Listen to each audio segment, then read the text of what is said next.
Belgioioso Cheese is a family-owned and operated company specializing in artisan Italian cheesemaking. Using only natural ingredients and fresh local Wisconsin milk, master cheesemakers handcraft the full line of exceptional cheeses, guided by a commitment to quality and a respect for tradition. Ask your distributor about Belgioioso's award-winning fresh mozzarella, burrata, ricotta, mascarpone, American Grana, and Parmesan. At Belgioioso, every cheese is a specialty. What should we expect from Beverages in 2026? Starbucks has a controversial merch drop, and how can full-service restaurants provide better value? Welcome to Extra Serving, a podcast from Nation's Restaurant News. I'm Sam Oches, editor-in-chief of NRN, joined by my colleague Alicia Kelso. Alicia, welcome back from Vegas. Thank you. Your favorite city, right? Is that what you told me? No, it's not. I don't love smelling like smoke when I get to my hotel room because I had to walk through the casino. But I do love the food, and I do love the shows, and I do love the shopping. So it does have its redeeming qualities. It is a city of spectacle, which I remember the first time I watched the Bellagio fountains, and I'm like, wow, this is cool. How about that? You know, and there's certain things in the city that you're just like, huh, whoa. And the rest of it is just maybe not a popular opinion, but I'm one of those who cannot wait to get out of Las Vegas because the walking through casinos at midnight and everybody is like ching ching ching ching ching ching, and it's well, and the road is confusing. I'm like, oh, I got to go up and then down. And it's all indoor. I'm like never outside. I went for a run one of the mornings I was there, and it was just really confusing. Yeah, all due respect to our Vegas fans out there, and anybody who lives in Vegas, I'm sure we are experiencing very certain kind of Vegas. The Vegas you were experiencing, of course, was you were out there for the Restaurant Finance and Development Conference, otherwise known as RFDC, really one of the biggest shows for this industry, and obviously all oriented to finance and growth. And so it tends to be one of those who's who is there. Alicia, what are some of your takeaways from RFDC 2025? Extremely valuable event in terms of content. I'm still pouring through the avalanche that I have, pulled from several conversations, several sessions. It was a little bit more optimistic than I thought because, we spend a lot of time pouring through consumer data, and the consumer feels pretty grim right now. But the especially in that middle market sector, there seems to be a little bit of buoyancy.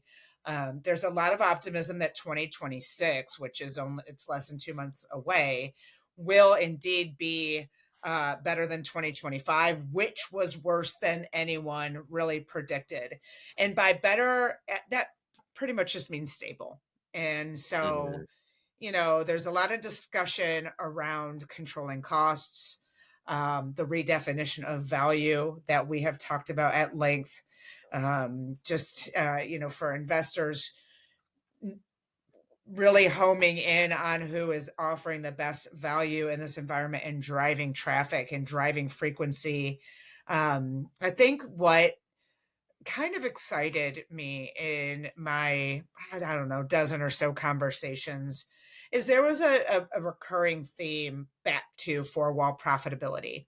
And this conversation has been the pendulum on this conversation has been swinging in this direction for quite some time now. Every sequential event that we've had in the past year and a half, we've started to hear an acceleration on, that four-wall profitability versus growth for the sake of growth. Now, of course, the environment is necessitating that.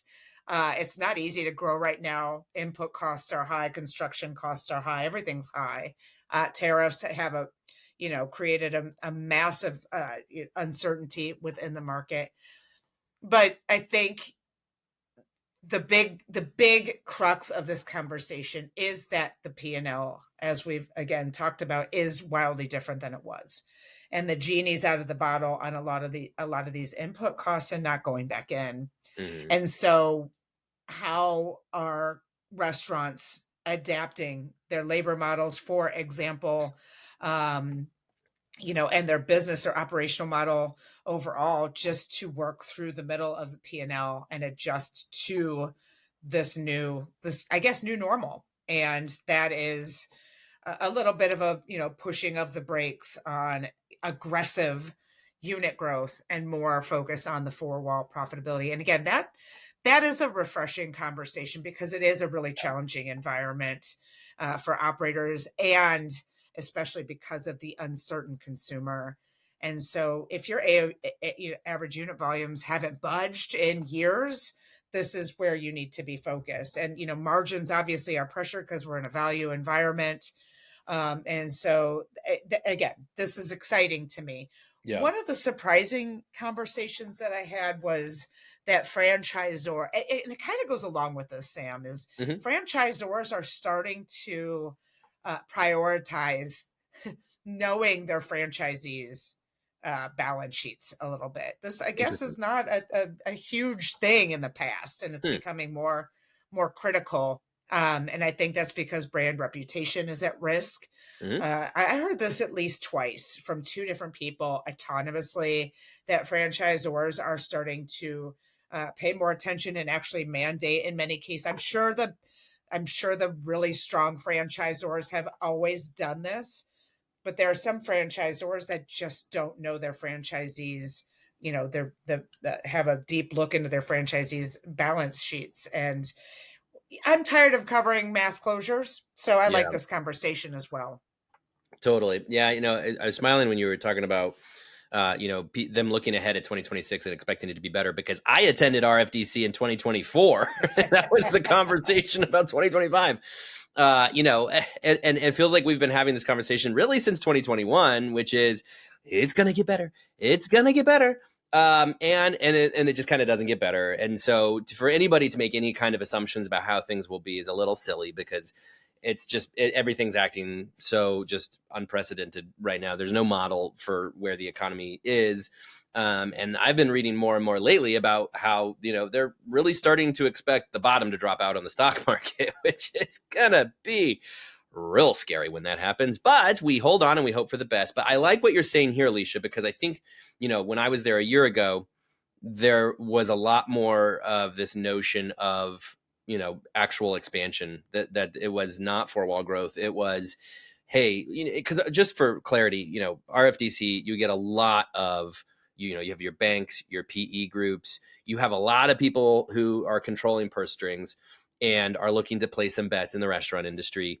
And the expectation seemed to be that they were ready to spend on acquisitions and actual unit expansion.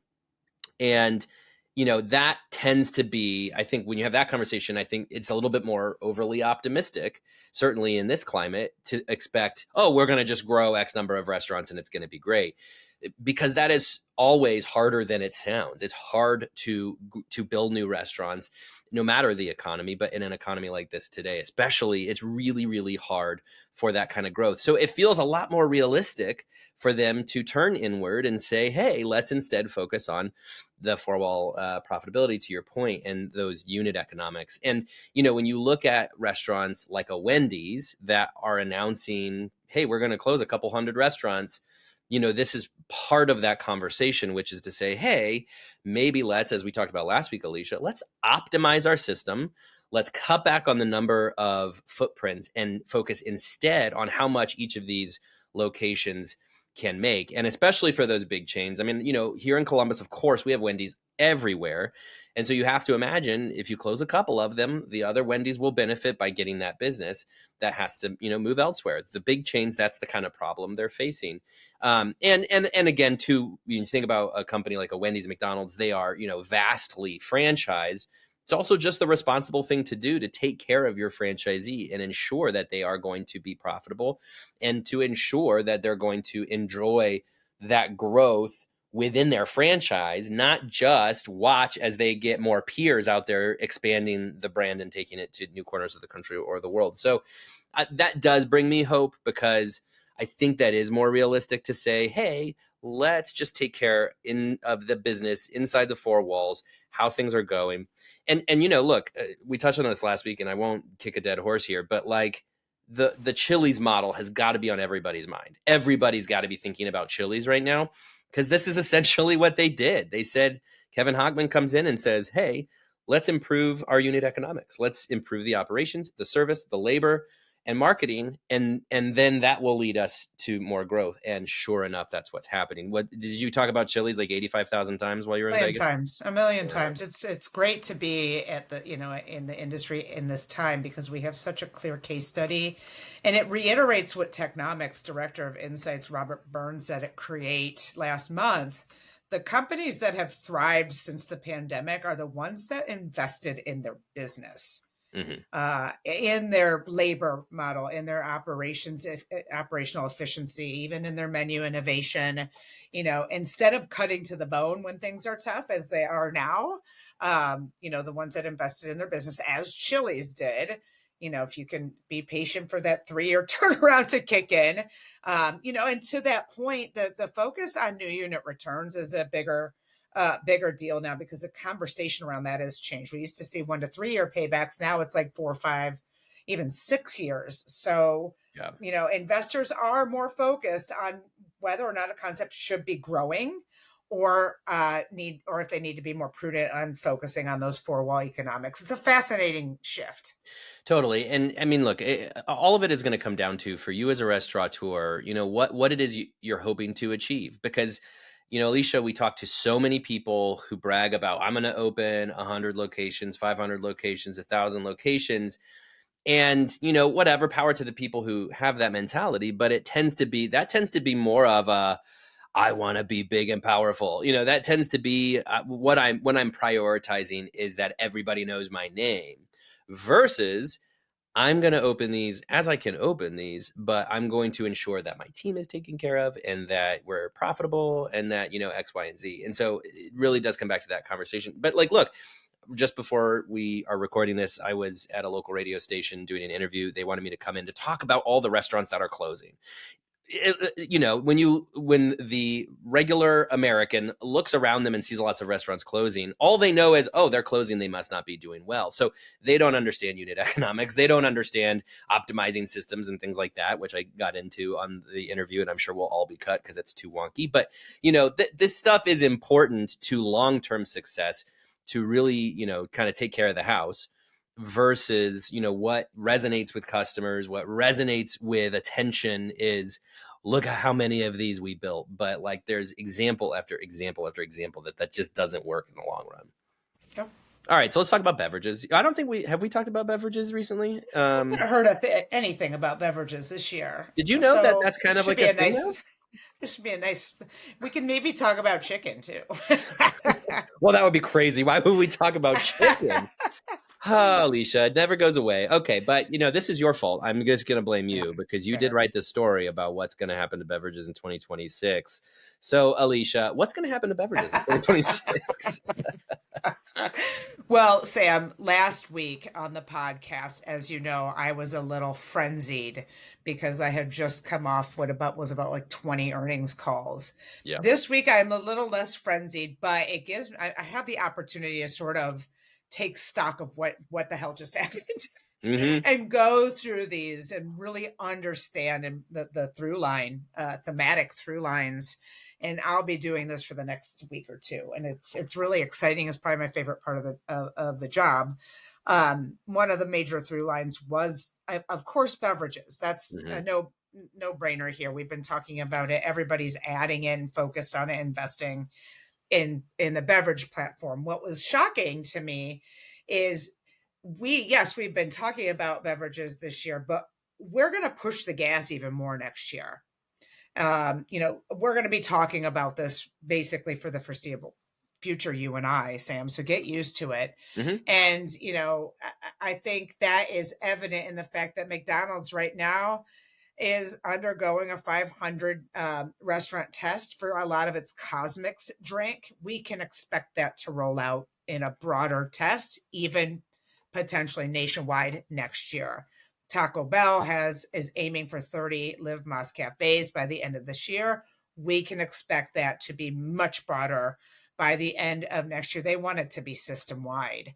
But there were also, we also heard from Shake Shack, which is ramping up its beverage focus and wants it to be a massive differentiator next year. El Pollo Loco is focused on beverages. They're going to start with a test, and then they're going to ramp it up next year. So 2026, especially in the limited service segment, is shaping up to be, like I said, even bigger than this year in terms of beverages. Now, there's a lot of reason that these sort of, I guess, blue chip brands are going after this. And it's of course, we know beverages are high margin. We know that they're a nice little check add-on. We know they're an occasion driver. I talked to El Pollo Loco CEO Liz Williams 2 weeks ago, and she mentioned that there are all these incremental benefits. But there's also something I think that's else that's happening here that I think is a little less much, part of the headline. And that is, we are seeing a brunt of the growth in this industry coming from specialty beverage concepts like the Dutch Bros, Seven Brew, Swigs, Scooters, Ziggy's of the world. That has driven much of the growth in the past, especially 2 years. And, I know McDonald's will be damned if they start getting traffic erosion because Seven Brew opened next door to them. They're not going to do that. They're fortressing themselves here because these concepts are coming. They're coming fast. They're so ubiquitous. I know I've said on this podcast, there's 3 Seven Brews within a 6-mile radius of my house in Louisville, Kentucky.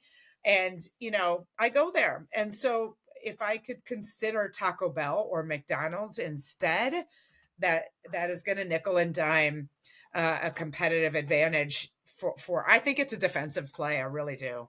Yeah, well, it's so funny because you mentioned that word differentiator with some of these brands. And it's interesting because I think we're shifting from differentiator to veto vote, which is to say you can't afford not to have different beverages on your menu because everybody's got them. It's like what happened with the breakfast segment and alcohol.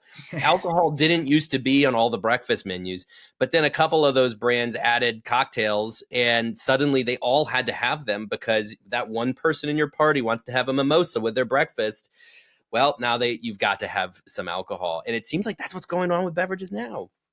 It does. And we know that the younger consumers, which, we're going to see this earnestly picking up because Gen Z's disposable income is picking up. We're starting to see marketing campaigns aimed at Gen Alpha. And I know my kid likes boba. Wow.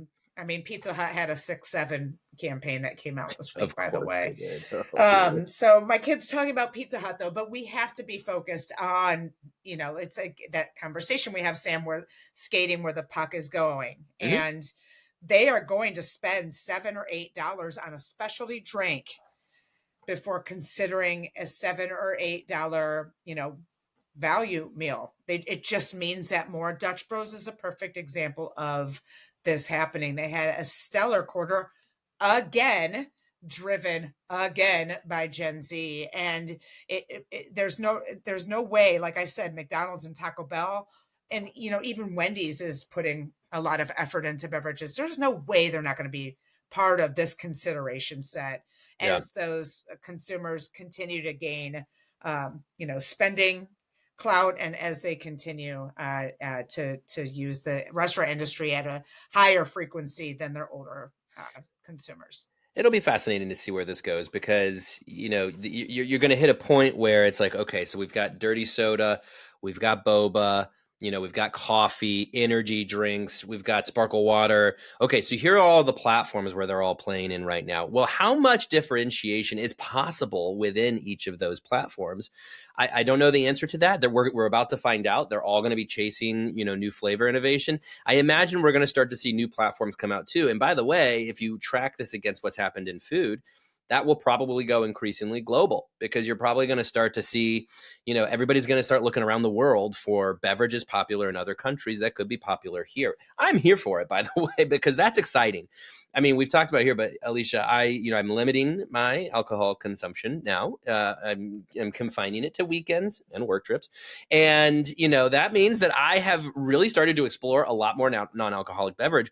And this is the time to do it. There is so much out there, and I'm having a lot of fun with it. I'm exploring new teas and new sodas, and that is a real beverage adventure that I'm enjoying taking. And the coming years, I think we're going to have more and more adventurous because, like I said, you're going to get to a point where the playing field is going to be evened, that people are going to eliminate the veto vote by having all these things.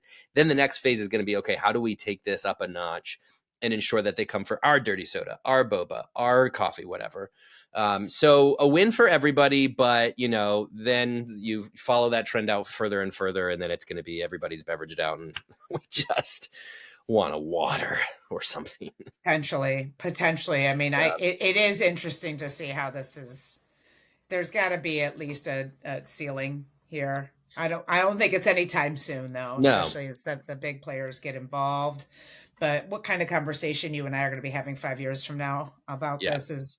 But there's also jockeying between categories, which is really fascinating and very consumer led. So now we're seeing energy drinks as the fastest growing. Where like last year it was like cold brew.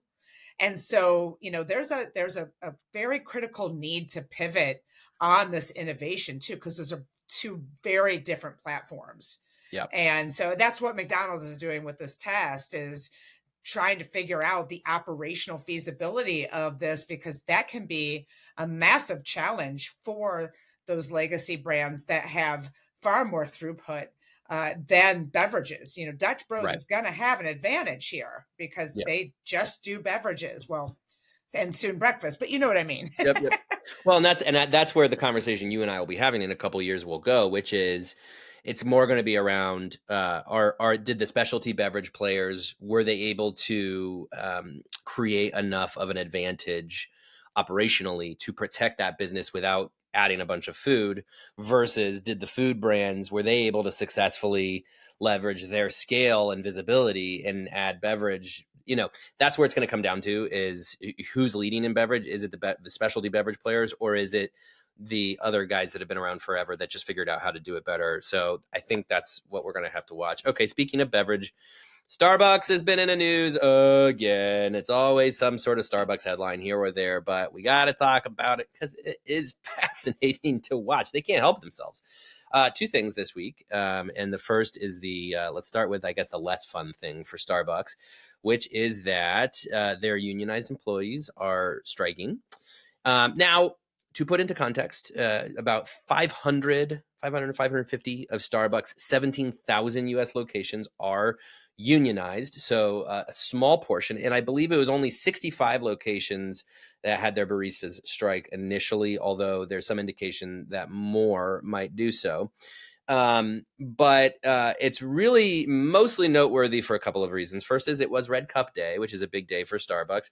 But the other thing is really just that Starbucks needs some momentum. And this is, yes, a little bit of a blip, but still potentially in the way of helping them with their momentum. And, of course, a whole conversation can be had around the union and, what other companies can learn from in case unionization efforts take off in other companies, which historically have never been very successful in restaurants. But the more fun, I think it's more fun because it's just, I think, funny.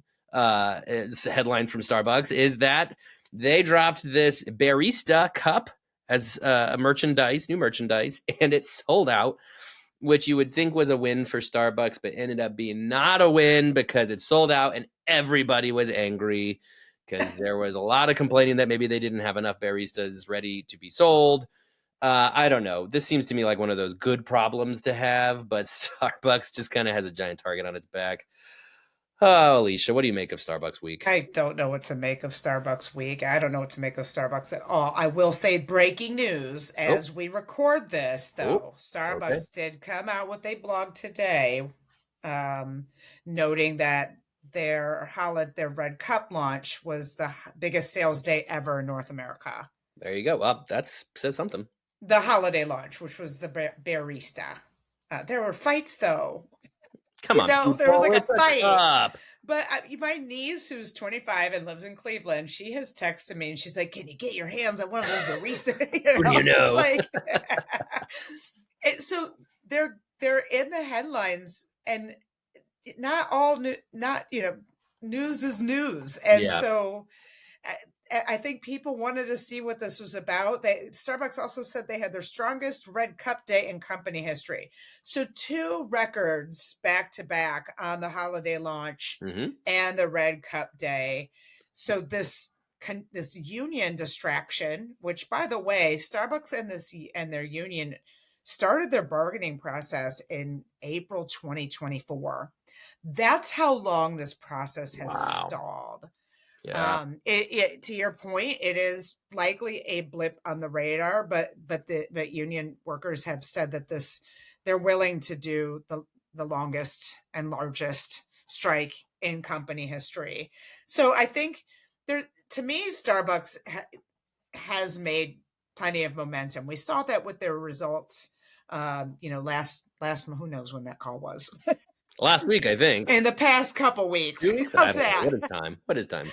We saw the first non-negative quarter in 6 quarters. And that's, we got to take the win here because they've been putting an awful lot of work into this. I did hear some rumblings at RFDC from folks who said they actually don't mind going to Starbucks now because of the labor investments. And that's a positive. It used to be too transactional and not speedy enough. And, these are just anecdotes, but that's a tough crowd. And then when you couple that recent earnings result, which was, again, traffic was down 1%, but same-store sales were negative or flat and not negative for the first time in a year and a half, there's obviously momentum here.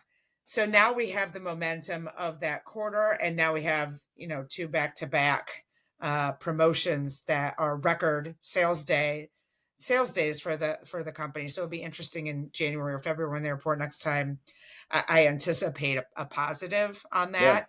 Yeah. And I think it's good. We want wins in this industry, but that's right. I really think they need to figure this labor conflict out. It is, something that has been in play for a long time. Congress got involved and wrote a letter. The new incoming New York City mayor had a statement about it, spoke in solidarity of unionized baristas. I believe that was today. So this just seems like it's a perpetual distraction. Despite the record sales days, we're still talking about strikes. Yeah, it's interesting. And they can't sweep it under the rug, obviously, because 500 locations is nothing to scoff at, for sure. It's interesting, Alicia, this week, my guest on Takeaway was Mahesh Satarangani, who is the CEO of Phil's Coffee. And just a wonderful conversation in person, and I highly recommend everybody go listen to it. But it really forced me to think a lot more about the coffee space. And this relates back to our conversation we just had about beverages. But with coffee especially, it seems like, things have fragmented so much. And with Phil's, they are brewing every cup of coffee to order. Now, Phil's, of course, is very focused on drip coffee versus, so many of these specialty beverage players are mostly doing espresso-based drinks. Starbucks doing all of these things. But it made me think about that fragmented nature of coffee in particular. And you have, players on the value side, the accessibility side with drive-through, convenience, price, and quality. And to me, it feels like Starbucks wants to be all of those things. Starbucks has a real identity issue. So going back to what you're talking about, where, you spoke with people who are, willing to go back there because of the labor. It's fascinating to think, Starbucks really once kind of owned the coffee category essentially to itself beyond Dunkin'. But even when it did, it was really known for hospitality, interactions with baristas, quality of product. And now so many of these competitors are starting to compete on things like price and accessibility, and they've got to figure out how to compete on all fronts here. There's no magic bullet, which is what Brian Nichol is figuring out now. But you're right that the striking is a distraction because, if in the sort of best case scenario for that company, they can go on the offense and focus on some of these new things they have coming down the pike, or really return to what they once were known for.